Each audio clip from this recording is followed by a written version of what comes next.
basi mubibone gutyo ni mutoya wiwe naserukiye abino n'abari hanze bose uko mubibona mubyakire gutyo ntawe udacumura n'Imana yavuga ati utababarira uwundi nawe arazi igikurikira ntabwo twokora ibintu byose nk'abamarayika aho twakosheje tubabarire aho tutagenda neza tubabarire byinshi bizovugwa ikindi murabe nk'uko Bibiliya ivuga ati uwo ari we wese abishyire mu mutima bifite isiguro ndende ntabwo tuvuga menshi kubera ko ibirera ari bishobora guhinduka lakini nishaka kubabwira ko ababijejwe abajejwe urubanza mu yindi ntumbero bavuga ati ndabamenyeshe ko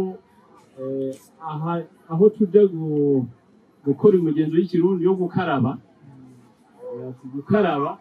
sasa turakarabira inyarunazi kwande kwa Gwakayiro sasa kwa Gwakayiro jewe ntabonze rekindi tuzi inyarunazi murahamenya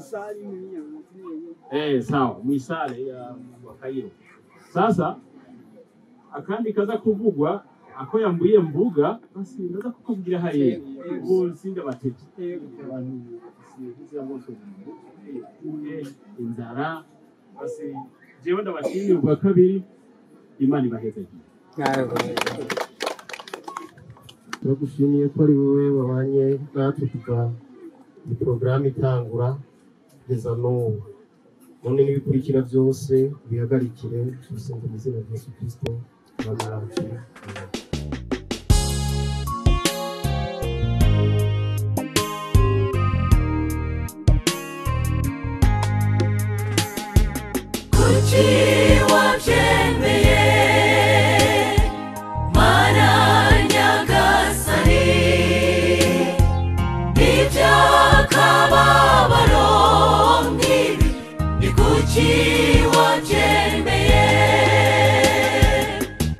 amarira ni menshi reba imiborogo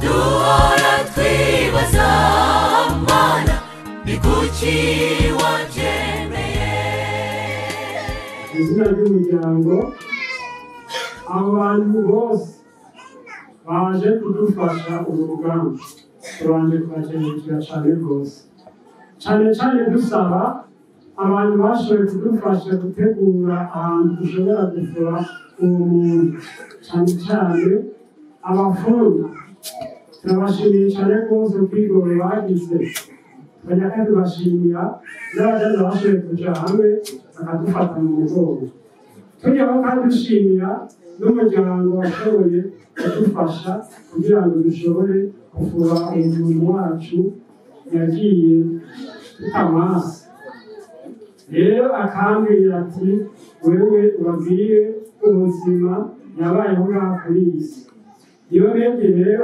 hari intwari yavugiye ku mutumba wa Kagege muri komine Busoni mu ntara ya Kirundo akaba yavutse itariki 10 z'ukwezi kwa gatatu mu 1986 yarakuze amaze gukura ariga amashuri mato yahireye amaze kuyamara yaratashe muhira njashe kabandanya ashagenda kuba ingabo y'igihugu yarakozemo hanyuma abonye ukuntu ubuzima buriko buragenda arahindura acataha muhira yatashe yari yarubatse yubakanye n'umudamu wiwe umudamu wiwe rero iyo redi hanyuma yacabandanya mu gihugu cyo hanze muri Afurika y'Epfo agenda kurondera ubuzima hanyuma rero byarageze rero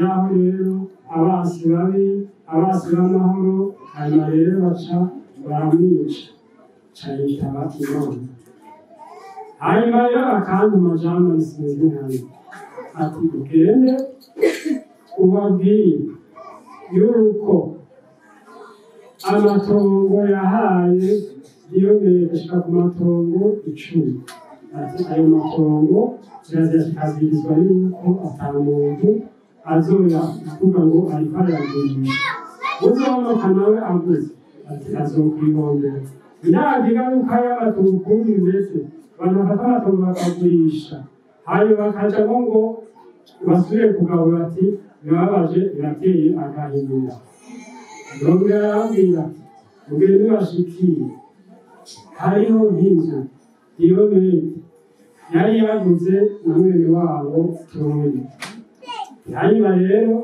iyo menti yaragiye abwira se wiwe ngo papa murumve impapuro mubwire ko amatongo ico mirari ati burya rero nagiye ndazimuha maze kuri urwo rupapuro yaciye arutabagura amaze kurutabagura ati naciye mfata udushwari ndatwegeranya ndaturika maze guturika rero inkuru nadufise n'udufotora naradufotoye arongera arambwira ati hariho amafaranga toyi yaguranye mwene wabo miliyoni 7 ubwo rero ibintu bigenze gutyo ati yosaba yuko iyo nzu baguze bayiguze ariho abari bahari n'ubu bariho yuko urupapuro kwandika rumaze kwandika hanyuma rero uwo muntu nawe uzi urupapuro rwayo yaguranye amafaranga mwene wabo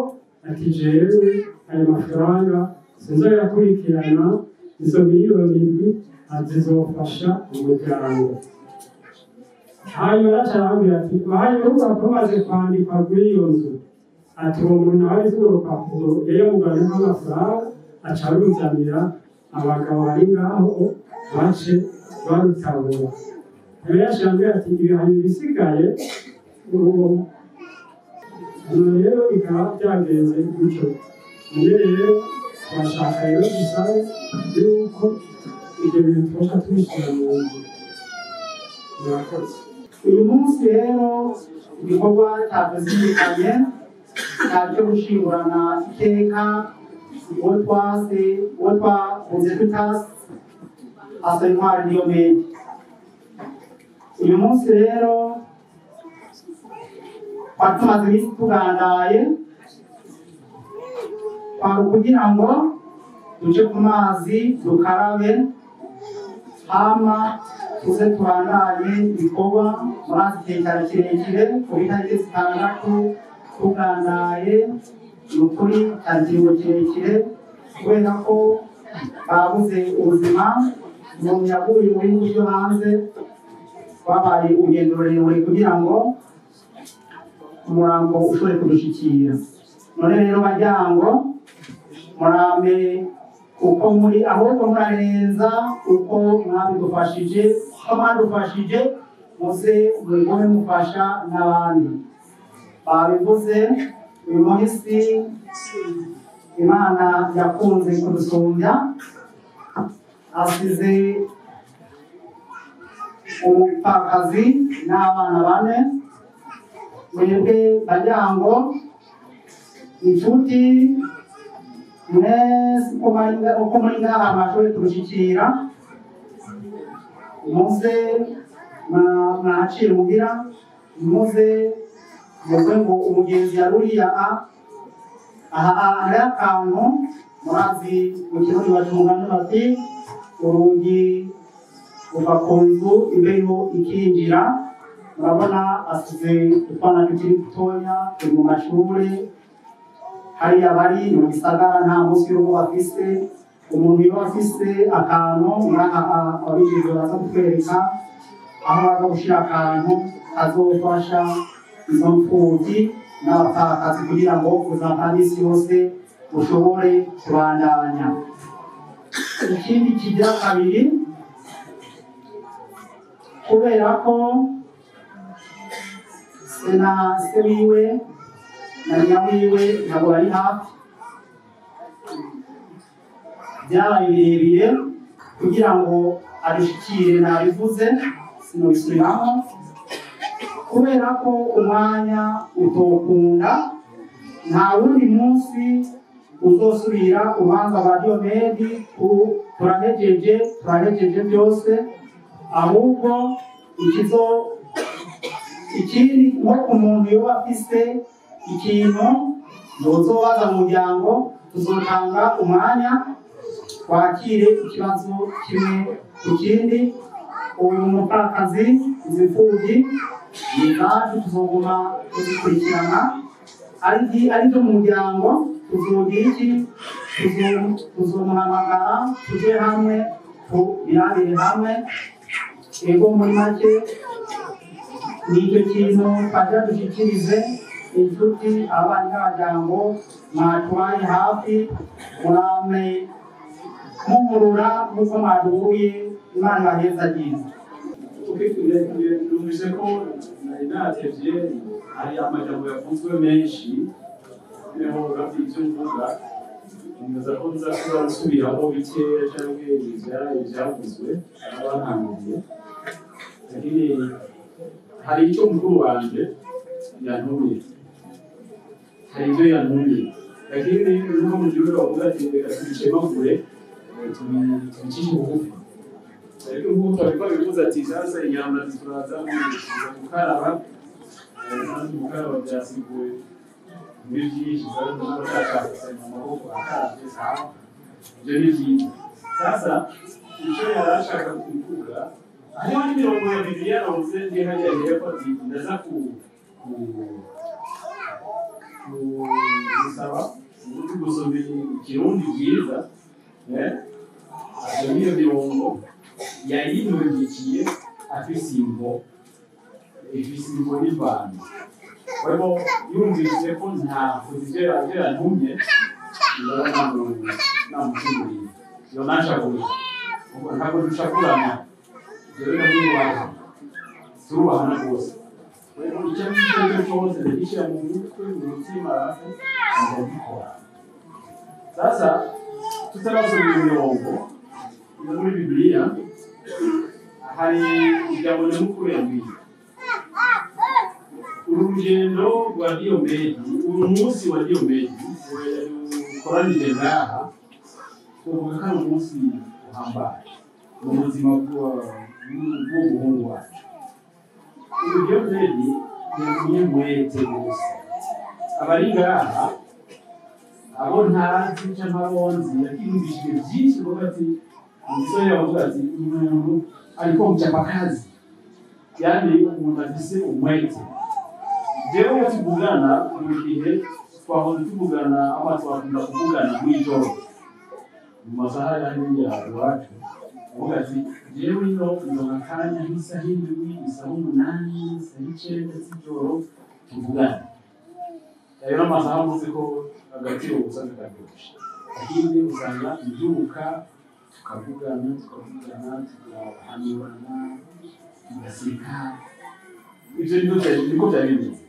Kwa hivyo ambwira uko akora akazi, yarambwira byinshi ku byerekeranye na kazoza k'umuryango wiwe, umuryango wacu. Twavuga byinshi, ndazi ko benshi bamuzi,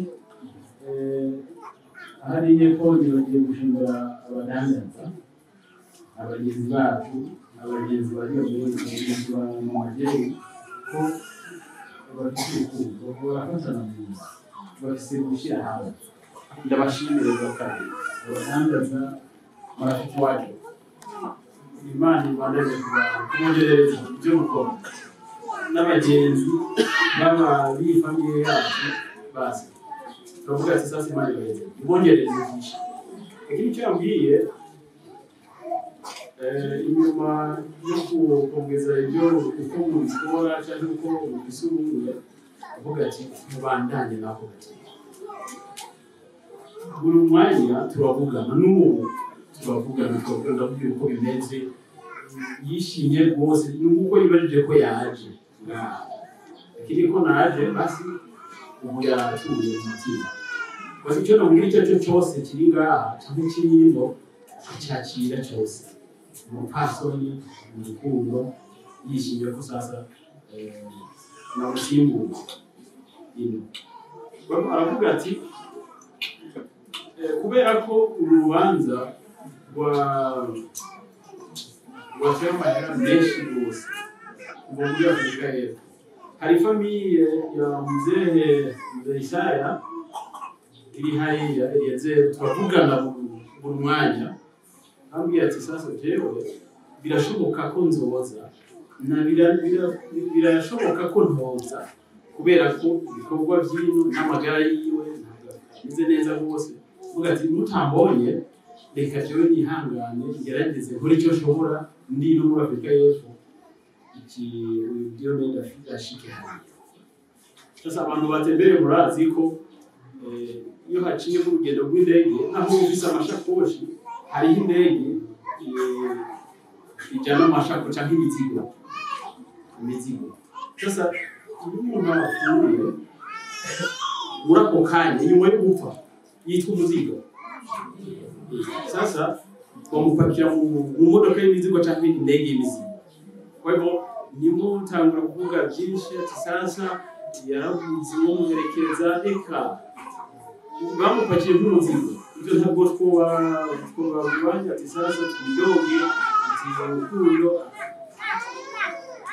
urukundo batweretse ni rwinshi rwose batwonesheje ko turi famiye imwe inshuti n'abavandimwe bari hariya bose bakoze ibyo bashoboye turabashimira. Ariko Imana irabishoboye ababyeyi bahariya bose mesete ari muri Canada nawe hari ibyo yakoze byinshi. Wewe aravuga ati amahera yakoreshejwe ni menshi rwose byatumye nuko atanumwe yova hanze kure yo muri Afurika azina abo tuvyumva. Rero kubera icyo aravuga ati Gilbert ubabwire inshuti n'abavandimwe bagenzi bose izo famiye ziyo muhira ubabwire nibabona icyahindutse ntibidoge ntibashavuye. Icyo ni iki nuko uko turi ngaha twakoranijwe ngaha na Diyomedi yaruhutse ubu agiye kwinyegeza byinshi. Sasa nijo navuze ati Imana nikizi ikurikira byinshi byo tutazi.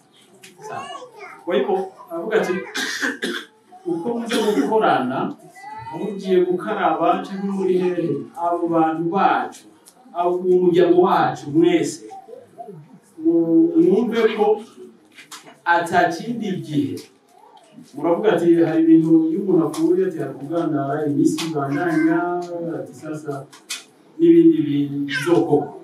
Aravuga ati biherere unobuzi bihere unobuzi ntihagire ubundi munsi utegurwa ati sasa ati nyuma y'igandaro bizobe abandi bakoranije ayo no mahera bakeneye. Kuko amahera yakoreshejwe ni menshi ntabwo avuga ati dukorane ubu bwa kabiri cyangwa bwa gatatu byose birahera uno munsi nta wundi rubanza ruzokorwa byose babyunganishije bikabaha.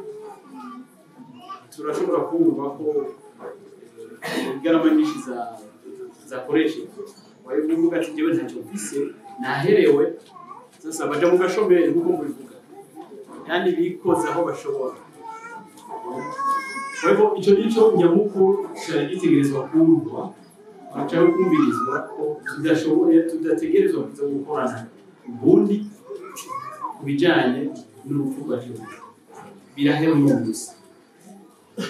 Ukarabe nimba muta gukaraba bihera byose bihera. Sasa yarabwiye ati none ko abantu benshi ndetse media yajya mu ikanisa ya Kristo na arafise abantu bahoze bashikira mu nze mu ikanisa avuga ati iyi mirongo ya Bibiliya isomwe bose bumva ifise inyigisho. Sasa jewe ndasaba umuntu umuntu wese ashobora gusoma mu Kirundi ndaza kugerageza kugisigura. Bibiliya ni igitabo cy'Imana ntabwo ari icy'isengero runaka, lakini uko isigurwa uzotangaza. Hari imvugo dukunze kuvuga nk'akarorero umuhungu wacu Diyomedi urashobora kuvuga ati Diyomedi yitavye Imana.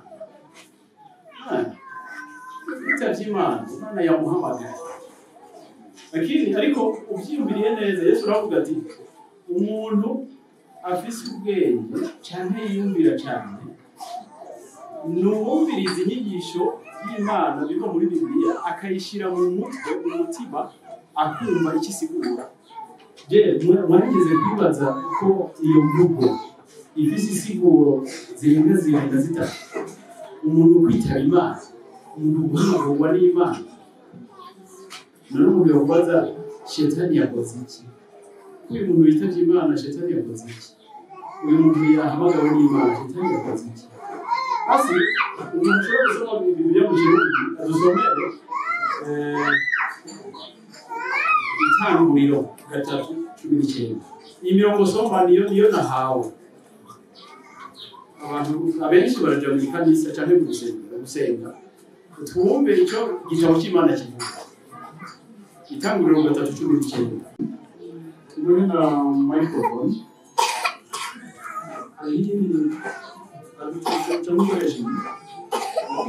Na kimwe. Tunataka yale tunashaka ko bose bumva igisoma.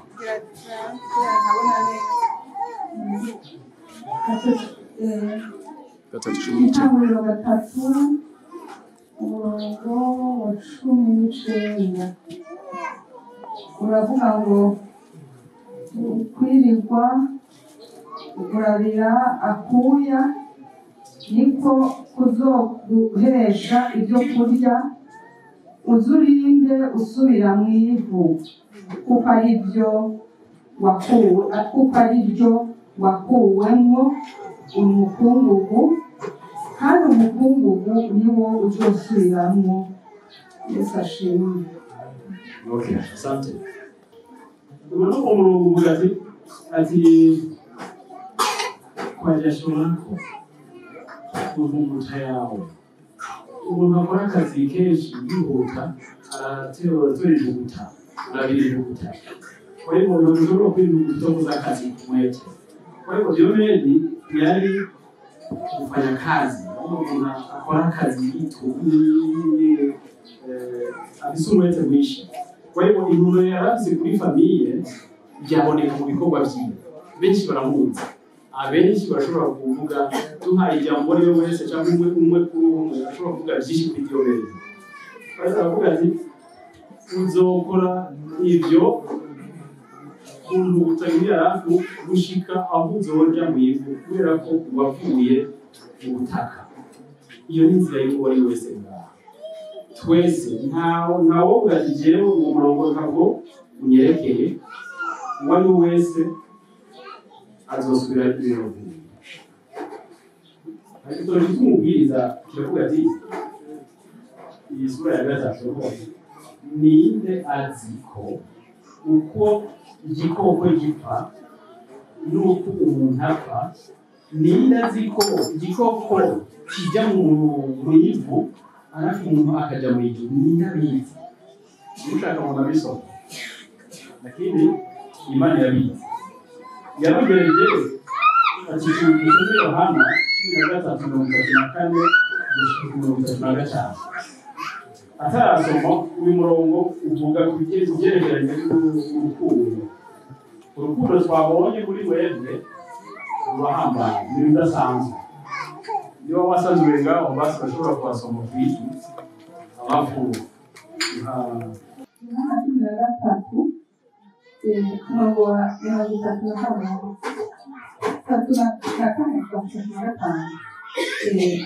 ndabaha icagezwe gisha nimukundane nk'uko nabakunze abe ariko namwe mukundana. Ninkagiriranira urukundo niho bose bazomenya ko muri abigishwa banje. Imana iragushimira. Sende wacu yacaguye isombe. Avuga ati ndabaha ingingo. Ati ndabaha ingingo ya isha. Icyageze gisha. Sasa wale kunde kuna bintu ndasigura bizwana n'ibyo. Ibwirizwa rishasha amwe. Sasa wavuga ati mukundane. Na kweli urukundo twabonye mu bantu ngaho yani Imana yishimye kubonesha urukundo. Avuga ati mukundane nk'uko mwakunze. natanye iki ati niho n'abatubona bazovuga ibyo bavuga bati aba bantu bafise isano na Yesu bafise isano n'Imana abantu bazobivuga ubaza ko yuko inyuma yaha amenshi araza kuvuga arashobora kuvugwa mu gihe yani mu ruhande rubi cyangwa rwiza lakini imvugo iraza kubaha noneho tubandanyije urukundo hari abantu baziga byinshi kubivanye n'urukundo ubwo babona burya umuntu bikavuga ati aya majambo tuvuga ntabwo araka cyane ibikorwa dukora nibyo abantu baraba abantu bakavuga ati ibikorwa biboneka yuko abo bantu bakundana bafise isano n'Imana bafise isano na Yesu Umwana w'Imana wari bazokwiga byinshi lakini warigeze kwibaza yuko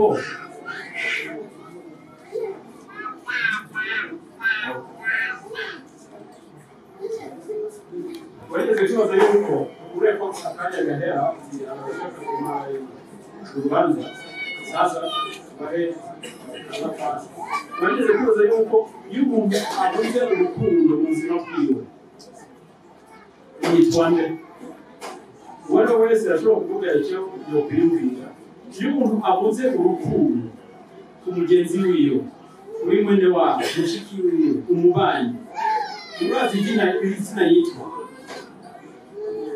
basi duhereze kuri iki gitabo cya Yohana wa mbere 3:15 wumve iyo tubuze urukundo ku bantu bacu iyo tubuze urukundo kuri twese hagati yacu twizanira izina runaka twitwa nde basi dusomere Yohana wa mbere 3:15 baravuga ngo uwanka mwene data wundi ni umwicanyi kandi murazi yuko atamwicanyi yogira ubuzima budashira ngo bugume muri uwo mwanya wacu ariko urumva ko umuntu yitwa umwicanyi bivana n'uko abuze urukundo ko urukundo dushobora kurusha mu muryango mu nshuti mu bagenzi n'abantu bose rero tugumane urukundo Imana itwita abantu beza yitwara Imana kuko twese irenga reka tubandanye n'ibikurikiye rero yamaze baze kwiwe ibyasigaye tubishyire ku mutima murakoze cyane yewe simagaze nishyuza iyo mende agiye neza nta deni n'icyo bantwariye ahubwo ideni antwariye antwara ideni ry'urukundo icyo gituma rero n'ubwo atadeni antwariye ibyo ry'urukundo rero antwariye bizongerera cyane kubera asize umuryango bavukanye muri iki kibanza nagomba ndabashimire mfatiye cyane cyane ku bantu bishe iyi nkuru yashitse gitumbuka bikababaza ingene mwageze akigoro mugaseruka yaba mu Kirundo mukava hirya no hino uko amaso yarabitweretse ngeze ku murango no mw'ijoro mu rugo rw'umuhisi hatigeze haba abantu haba ku mugoroba haba n'abaharara mwaragandaye bishimishije kugira ngo bivuge bigaragaze kuko ibyo nabonye rwose urukundo mwakoresheje nabonye mbega n'urwa kera twebwe tukiri abana aho umuntu bamumariye iminsi ukwezi batarima ariko mu nyuma ubuzima bwabo burahinduka basigara babikora mu misigari mwebwe mwarigoye iminsi yose kuva tumvise inkuru mbi nta munsi n'umwe mu rugo rw'umuhisi habuze abantu abinjira n'abasohoka iyo jambo rero rigenda rirashimira abarikoze muvuye hirya no hino agira ashimire kandi abantu mwitandika kandi tumaze kubabwira yuko itariki ariho zo guherekeza abumvise inkuru nabonye n'abava Makamba Ngozi Bujumbura Bugabira Muyinga Kirundo yose tayibura niyo igize amakomini yose mwari twese twanezerewe urushaho tubiraba amosozi akaza bivanye byo mwabikoreye byagiremeye cyane ubwitaba amakabo mwateye. None rero uwo mutima mwagize murabikomeza kandi ururiko rubanza rwa nyuma naho iminsi mikuru ababuri myinshi kugira ngo ubukwe ntibabwitaba nk'uko mwareye ubu bareze cyane. Imana ibahezagirire. Hanyuma rero nagira ngo bababwire yuko iyo mwebwe asize abana mwabonye asize ibibondo asize abana bane ariko yarifise n'indi ngabire y'urukundo yo kurera. Yarifise n'abandi areze, abo bana yarabareze, n'ubu bari yari papa yari mama, n'ubu ubwo rukundo nabwo Imana izomwibukireko ko yagize urukundo rwiza cyane. Bakukanye rero kumvye yuko turangije ijambo rivuzwe ubwo twaryakiriye kuko murivuze abajyango abyara niyo mirende baserukiye ababyeyi babo twaryakiriye ko ntawe uri kuguruza ko mugabo twarakangaraye kuko ntacyo twari tumenyereye nk'umuntu yubatse. Je sinari kuvuga nanavuze ndabangiriye nzovuga umunsi w'unyawo mbere yo kumubwiye ko turabyakiriye. Ama rero abo bana nagira nsaba umuntu wese yaba ari umwigisha yaba umuntu wese mu ruhande rimwo mu kibanza rimwo murabifasha kurera. Uzosanga barimo barakora nabi ahanure kandi atembagarize mu manga. Bijya rukundo mwerekanye hajya mu gisagara mu kubaba hafi bowe bibona ko menga ubwiye ngo baracariho bagiye kubibona nuko yari bamubonye bagira ati ni urukundo nyene bari rusanzwe. Rero aba bana muraba hafi mugasaba abigisha umwana mukabona yiga atashira mu mutwe muraza mshikira umuvyeyi wiwe umwana abona kutigirwa neza ntibize gusunanguze kuko harabo barabishikirana bahanura bagasunanguza umwana akagenda babaye n'umuvyeyi ntabimenye. Murabikorana urukundo umwuga wanyu mu burezi bwanyu uze mudufashe. Jewe nkiriho nari maze iminsi mbwira abantu nti jewe ndakuze nta bana bakimvuna atureho ngiye kurya nk'akabwana ninezerererwe kuko abana barasohotse mu rugo mugabo yibambewe ntibikunze imyaka zisigaje sinayizi niba ari itatu niba ari ine kuko ingana kose uhora ari wayizi. Aba nabo bagiye kuba muzorera ntabareze jenyine riko twagiye twese. Rero muradufasha kurera muradufasha kuraba muragira umutima w'urukundo wanezere. Nibagwara mu kirundo sikure abajyango namwe bajyango basirinkayo nari hanze muri ngaho muraba intwari mugende kuraba mwana ari mu bitaro mwana ari muhira mubanze mbega bimeze gute. Haraho muzosanga umupfakazi adafite amikoro umwana muze murinde ko ayinda gusanga wazira umukeno muratera kamo mwebwe nyene mubivuge mwe mubishimwe tiyerega mutama umuntu kuraragwaye teraba mutama mukazana aragwaye umupfakazi none mbega bimeze gute. Rero murateza ube hafi muze mwerekerane utubazo tugusangire kurera. Ndabashimiye cyane abajyakora n'abajya hafi Imana ibahezagire.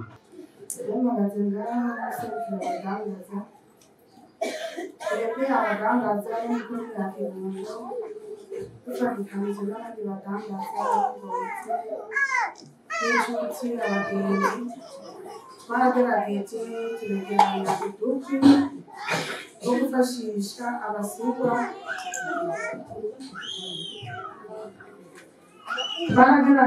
turegeranya uduki two gufashisha abasigwa ba biyomeke.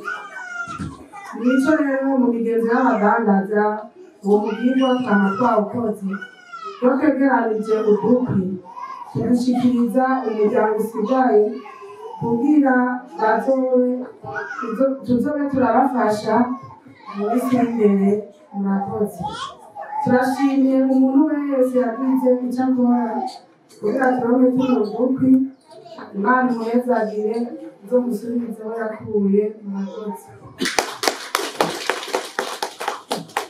nanje nje nshigikira uyu mukuru wacu aduserukira ku rwego rw'abadandaza cane cane shima urukundo abadandaza bo mw'ikomine ya Kirundo muri provinsi ya Kirundo no hanze yayo mu zindi ntara inshuti ababanyi abagenzi n'abaryango ingene tugerageza kuvugurura urukundo kugira tugire urukundo tubakiye kuri Kristo koko aho twabatera akamo tumaze iminsi mu bigo tukora dufashanya aho twabatera akamo baba bari hirya no hino ababanyi inshuti abagenzi n'abari hanze aho kamo barakishimye kandi baradushigikira nk'abadandaza baba bari imbere y'abandi baradutuma ntihagire n'ico hamwe n'aho n'ejo bundi urubanza rw'amahirwe cyangwa se rw'ingorane muzogerageze mu gutera akamo turushigikirane kugira tugirane urukundo ndashimiye cyane rero ku mpande zose abagerageza kugira urukundo nkuru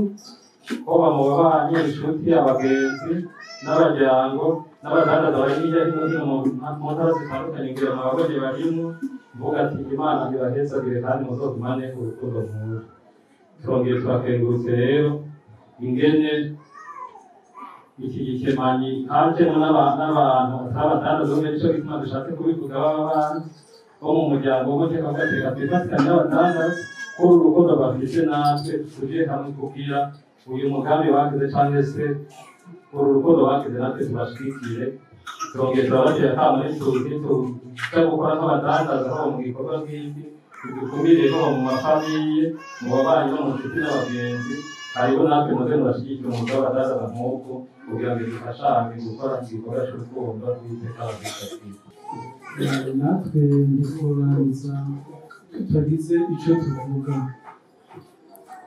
twebwe mwene data Diyomedi ari umukristo wacu kandi umukristo mwiza igihe cyose iyo atari bwo yimukire mu gisagara mu Kirundo tukibona hafi nyine y'urusengero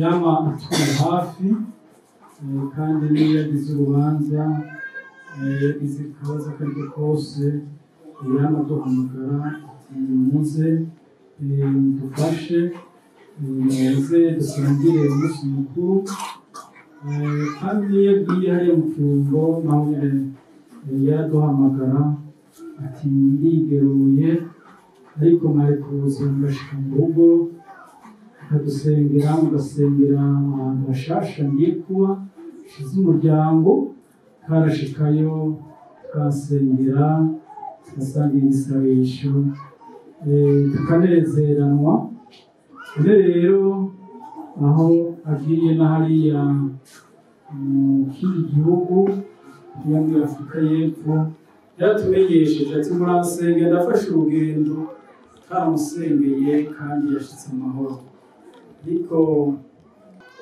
mu kumushingura n'iteka rube ni ukuri turabashimiye cyane turabashimiye rwose ingene mwashitse no ngaho muherekeze no bwa nyuma turabashimiye cyane hanyuma ikindi twumvise abadandaza baragize uko bashoboye kose bagitanze iryo shirahamwe ryabo ni ukuri rize rikomere kuko bafatana mu nda bagafashanya muri byiza na bibi aho hose bagashigikirana nabyo twagenda tubibona muri ngurukanabumenyi tukabona tuti by'uko abantu barafatanya mu nda baza bashishikare iryo shirahamwe ryabo rize rikomere rije imbere ryiza cyane abantu bakundana no kuri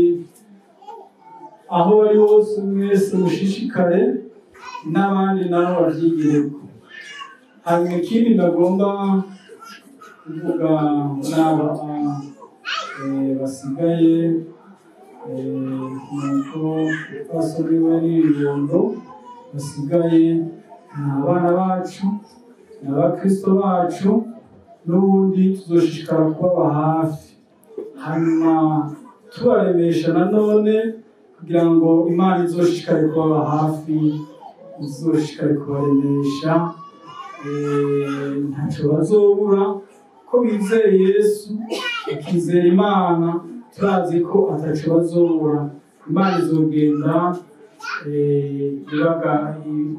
ibafungurira izogenda ibaha icyo kurya izogenda irambika kandi byose bizogenda neza akareba uyu muryango umuryango ntuheze umuryango ni munini uragutse umuryango mu bavyeyi n'umuryango mu ishingiro ry'Imana bose tubaremeshe ko turi nabo dushika tubasengera kandi dushikaye kubazigama rero ntarambiriye n'ibyo nyine bagomba kuvuga ndangiza n'abashimira muri rusange mwese abaje muri iki gikorwa nuko tugusezera umwana wacu mugenzi wacu Imana ihamagaye tubashimira mu bakozi b'Imana data mwese murakoze Imana ibahezagire.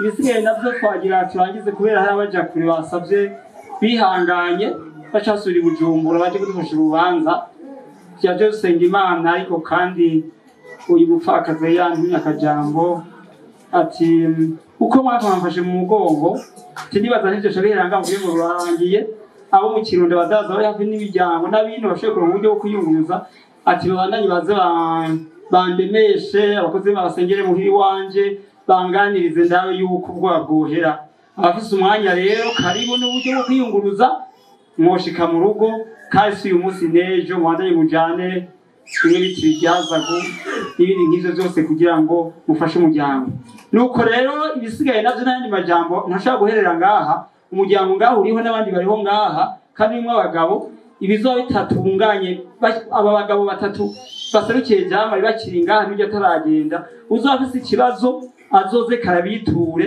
kuko arabose agaburano bumwe ati none uwo yari ikigeza mu muryango aravuyemo none mbego umwana wanje ariyo niyagira ikibazo nzobaza nde akagira ikibazo nzobaza nde jama azobabwiye ati ndi hano naho ndi kure cyane wahambere bizozwe jewe ivyo mwabandanye mu biganire mu muryango kubera byari bidutunge kandi umwanya nawe wihuta turekura abo bantu murakoze Imana ibahezagire. Nta kintu na kimwe mwagaze intama w'Imana kiba utarimwo rero turagushimiye n'abazindukanye natwe abavuye kure n'abavuye hafi abavuye hirya no hino Mana tugomba kuvyaguka muri kino kibanza ujane n'umwe wese nyakubahwa ubashikane wongoza abamahoro nuko abagiye n'amaguru abagiye n'ivyuma nuko maze uturire impanuka n'amasanganya kaze gusiyana abasigaye ngaha nyakubahwa nuko wakoze kuvyemeye mu izina ryawe ryera amen. Kuki waje